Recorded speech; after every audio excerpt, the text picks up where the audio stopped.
Hello everyone. गरिमा खोते रिश्ते। आजकल के समय में सबसे बड़ा चैलेंज ये है कि रिश्तों में एक दूसरे के लिए रिस्पेक्ट नहीं है। हम सिर्फ ज़बरदस्ती रिश्तों को खींचते हैं।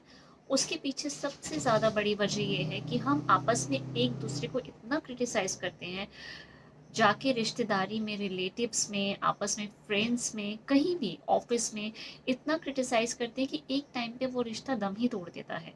और उसके बाद हमें तब भी लगता है कि सामने वाला हमारी बहुत इज्जत कर रहा है। वो सिर्फ इसलिए चुप होते हैं कि आप उससे रिश्ते में बड़े हैं।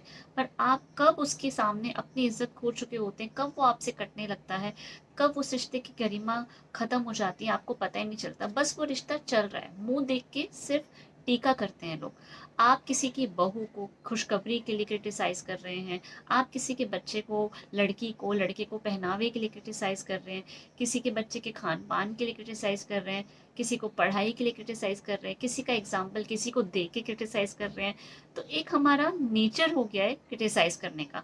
हमें खुशी ही उसी में मिलती है जब तक हम किसी को क्रिटिसाइज नहीं कर लें या हम किसी की बुराई नहीं कर लें, हमारा खाना नहीं पचता।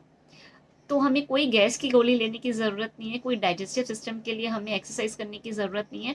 आजकल की सबसे बड़ी दवाई यही है कि दूसरे की बुराई भलाई करके ही हमारा खाना पचता है, जब तक हम क्रिटिसाइज नहीं करते। और हम सोचते हैं कि वाह, सामने वाला हमारी बहुत ही इज्जत करता है। नहीं, हम गलत हैं। हमें किसी हद तक किसी को क्रिटिसाइज करना चाहिए, ना कि हद से पार। फिर चाहे आप बड़े हों या छोटे हों, हर एक अपने रिश्ते की एक मर्यादा है। उस मर्यादा को हमें किसी भी हाल में नहीं लांघना। हाँ, आप क्रिटिसाइज करें, आप मजाक भी उड़ाएं, पर वो एक हद तक ही सामने वाला बर्दाश्त कर सकता है। उसके बाद चाहे वो उम्र में आपसे छोटा है या उम्र में आपसे बड़ा है, उसकी सहने की भी सहन शक्ति खत्म हो जाती है। बस फिर वो आपके मुंह देख के टीका करता है। समझे?